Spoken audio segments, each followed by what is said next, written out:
तो यारो आगे सब 9वीं में मुझे पूरा यकीन है कि तुम लोग में से 80% लोग इस बात से खुश होंगे कि हम बिना एग्ज़ाम दिए ही आए हैं, क्योंकि फोकट का चीज़ हम लोग को तो बहुत अच्छा लगता है। फोकट में ही पास होके आ चुके हैं।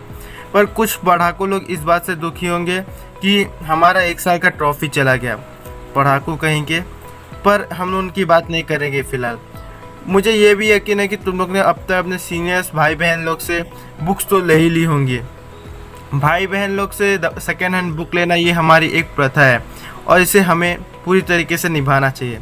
पर जिन लोग के भाई बहन नहीं हैं उन लोग ने किसी न किसी से तो अपनी सेटिंग कर ली होगी।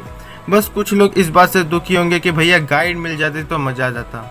पर इन सेकेंड हैंड बुक्स की एक खासियत होती है कि इसमें पहले से ही इम्पॉर्टेंट पॉइंट्स नोट किए रहते हैं। अपने को वापस कुछ एक्स्ट्रा करना नहीं पड़ता। क्वेश्चन आंसर भी मार्क किए रहते हैं, तो गाइड की तो कोई ज़रूरत ही नहीं। खैर, बहुत बकवास कर लिया। अब बिना किसी बकवास के वीडियो को शुरू करते हैं। तो आज की कहानी का नाम है बिल्ली का बिलंगुड़ा। ये सेकंड चैप्टर है। मैं सेकंड चैप्टर से स्टार्ट कर रहा हूँ क्योंकि ये थोड़ा इंटरेस्टिंग चैप्टर है। वैसे पूरा साल तो पढ़ा ही है हम लोग को बोरिंग पढ़ने के लिए, तो मैं सोचा क्यों ना शुरुआत इंटरेस्टिंग से ही करें। तो चलो शुरू करते हैं। हमारे इस कहानी के डायरेक्टर यानी कि राइटर का नाम है राजेंद्र लाल हांड। बिल्कुल अपने नाम की तरह इन्होंने अपना टाइटल लिख दिया है।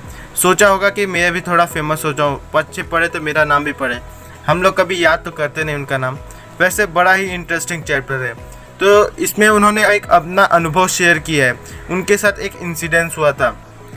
तो वो बोल रहे हैं कि एक समय था कि जब बिल्लियों का घर पे आना अशुभ माना जाता था, पर अब क्या शुभ क्या अशुभ। जो हमारे काम आ गया वो हो जाता है अब शुभ, और जो हमारे काम नहीं आता वो बन जाता है अशुभ। और अशुभ को कई लोग अंधविश्वास आजकल बोल देते हैं। एग्जाम्पल के लिए समझ लो, एक लड़का है, एक लड़का क्या हम ही लोग समझ लो कि जब हम लोग का एग्ज़ाम रहता है तो भगवान से प्रे करते हैं, भगवान पास करा देना, बस फेल मत करना। तो उसको हम लोग बोलते हैं भगवान का प्रे करना शुभ रहता है। और वही जब हम लोग नाइट पार्टी के लिए बाहर जाते हैं और मम्मी बोलती है बेटा रात में बाहर जाना अच्छा नहीं होता, अशुभ माना जाता है, तो क्या मम्मी अंधविश्वास है ये सब, शुभ अशुभ कुछ नहीं होता। तो ऐसे हम लोग अपना काम बनेगा तो शुभ मानते हैं, अपना काम नहीं बनेगा तो अशुभ मानते हैं। और हमारे मम्मी के जो बोले हुए वचन रहते हैं उसको हम लोग अंधविश्वास का नाम दे देते हैं। तो लाल जी कह रहे हैं कि कुछ दिनों से मेरे घर में चूहे बहुत आ रहे हैं और मेरे घर में उत्पात मचा के रखा है, शुभ हिंदी। और वैसे चूहे क्यों आ रहे हैं इसका रीज़न तो नहीं बताया, पर मुझे लगता है ज़रूर चूहिया को देख के ही आए होंगे। और घर में उन्होंने सारा चीज़ तहस नहस कर दिया है। अब तो लाल जी सोचते हैं कि कपड़ों और अनाज में तो चूहे लोग का ही राज हो गया है। जब चाहते हैं तब काट देते हैं, जब चाहते हैं तब खा लेते हैं। जिसकी वजह से परेशान होकर उन्होंने एक लोहे का डब्बा मंगवा लिया है और उसी में सामान रखने लगे। पर चूहे क्या कम दिमागदार हैं, मौका देखते हैं वो उसमें भी चले जाते हैं।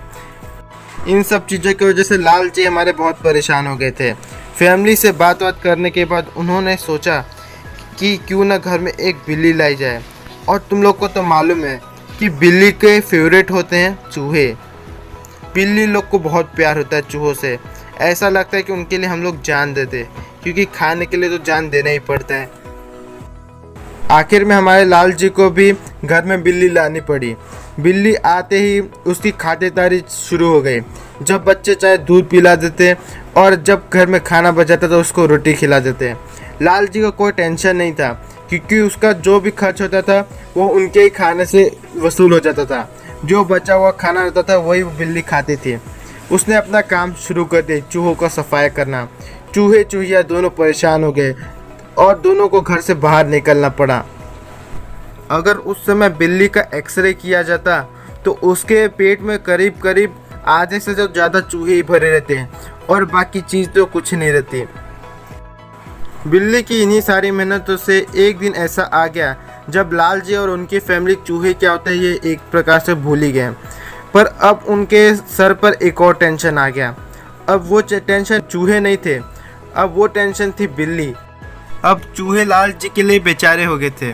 लाल जी बोलते हैं कि चूहे तो सिर्फ अनाज और कपड़े खाते थे, पर ये बिल्ली हम लोग को तो परेशान करके रखी है। खाती भी भर भर के है और काम भी नहीं करती, आलसी की तरह पड़े रहती है। दिन भर किचन में परेशान करके रखती है। अब उन लोगों का व्यवहार बिल्ली के प्रति चेंज हो रहा था। बिल्ली भी कम समझदार थोड़ी ना थी। वैसे बुक में एक लाइन लिखी है, इसका मुझे मीनिंग तो अभी तक नहीं पता चला, बाद में पता चलेगा तो बता दूंगा।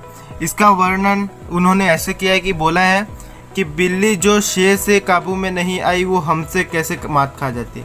अब शेर कहाँ से आ गया भैया मुझे तो नहीं पता, फिलहाल मैं अपने लैंग्वेज में तुम लोग को बता देता हूँ। बिल्ली जो थी वो किचन में मस्त आराम से खाती रहती थी। जब उसे पता चला कि ये लोग परेशान हो रहे हैं तो वो भी अपने व्यवहार चेंज कर ली, शांत हो गई। जैसे ही लोग बाहर जाते हैं किचन में जाके अपना पेट पूजा कर लेती और मस्त मज़ा करती। जैसे ही कोई आ जाता शांति से किचन में एक कोने में चुपचाप से बैठी रहती थी। बिल्ली रानी को जब भी मौका मिलता तब मेज पे बैठ के मस्त मज़े से खाना खा लेती थी और इसकी चोरी कई बार पकड़ी भी जा चुकी थी। एक दिन जब लाल जी हमारे रसोई में गए तब उन्होंने क्या देखा कि दूध की दही जो उन्होंने रात में बना के रखी थी वो हमारी बिल्ली रानी हड़प कर गई है और जिसकी वजह से उन्हें बहुत गुस्सा आया। अब वो सोचने लगे कि इस बिल्ली को दूर कैसे भगाया जाए। उनका नौकर बहुत होशियार था, उसने एक योजना बनाई। रात में काम खत्म होने से पहले उसने एक खाली बोरी में 2 रोटी डाल दी। चुपके से खड़े होकर बिल्ली का इंतज़ार करने लगा। बिल्ली आई, वह एकदम से रोटी पर झपटी। नौकर तुरंत गया और बोरे के मुंह को बंद कर लिया। बिल्ली बेचारी बंद हो गई बोरे के अंदर और उस समय उसने रस्सी से बांध के बोरे को चला गया सोने। सुबह हुई तो सुबह लाल जी ने उसे बोला कि बिल्ली को दूर जाके कहीं भेज देना कि वापस वो लौट के ना आए। अब आगे की कहानी हम लोग देखेंगे अगले एपिसोड में, तो चैनल को सब्सक्राइब कर लेना क्योंकि अगला एपिसोड देखने के लिए नोटिफिकेशन तो चाहिए ना। बेल आइकन को भी दबा देना और अपने दोस्तों में जितना हो सके शेयर कर देना इस वीडियो को। चलो मिलते हैं तुम लोग को अगले एपिसोड में।